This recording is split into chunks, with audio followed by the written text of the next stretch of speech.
Tonight, at last, Cardinal Pell confesses, admitting a boy told him about a pedophile priest and he did nothing to stop the abuse. A car thief gets more than he bargained for, chased down by a furious owner, leaving a trail of destruction in his wake. Australia's insatiable drug habit reaches epidemic levels, as authorities fear will never kick our appetite for self-destruction. And two fishermen get the fright of their lives after a close encounter with a monster of the deep.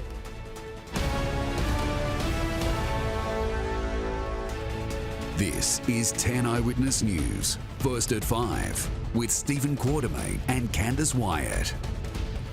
Good evening. After decades of denials, Cardinal George Pell has at last made a confession to the Royal Commission. He finally admitted that a boy came to him with accusations of abuse against a pedophile priest, and he did nothing to help. The embattled Cardinal faced a gruelling final day of questioning in Rome. He was repeatedly accused of lying and contributing to the ongoing cover-up of predatory priests. Child abuse survivors in Rome are now preparing to meet with the Cardinal later tonight. Joe Hill is in Rome and joins us live now. And Joe, how much damage has this hearing done to the Cardinal's reputation?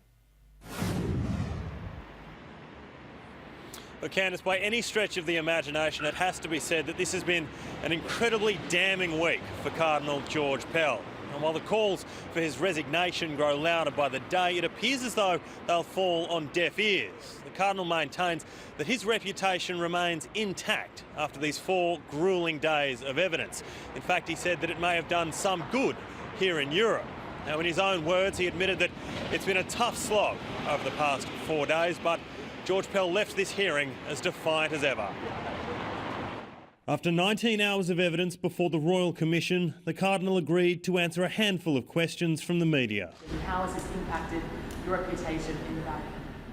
I don't think it hurts it at all, and actually this event might do a little bit of good in Europe. The Pope himself has been given daily briefings during Cardinal George Pell's testimony this week. Do you still have the support of the Pope, Cardinal? The Ballarat survivors still hoping they'll be able to meet with Pope Francis. This group of broken men united by their desire to fix the future. Done what we achieved. We wanted to come and witness.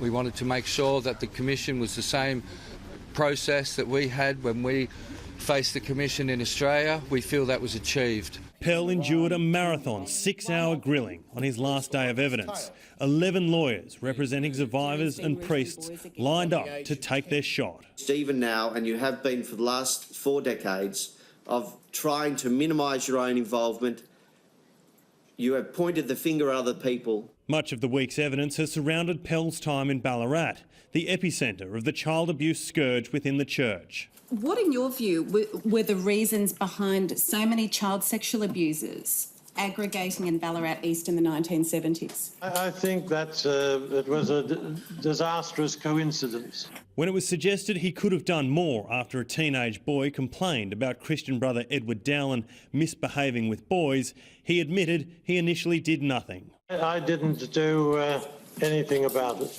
There was no specifics about the activity, how serious it was, and the boy wasn't asking me to do anything about it. But Pell continued to insist the extent of abuse was kept from him. You are lying about this to protect your own reputation.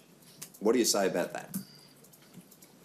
I'd say that that is completely untrue. At one point indicating he felt like the victim of a witch hunt. I must confess the idea has occurred to me.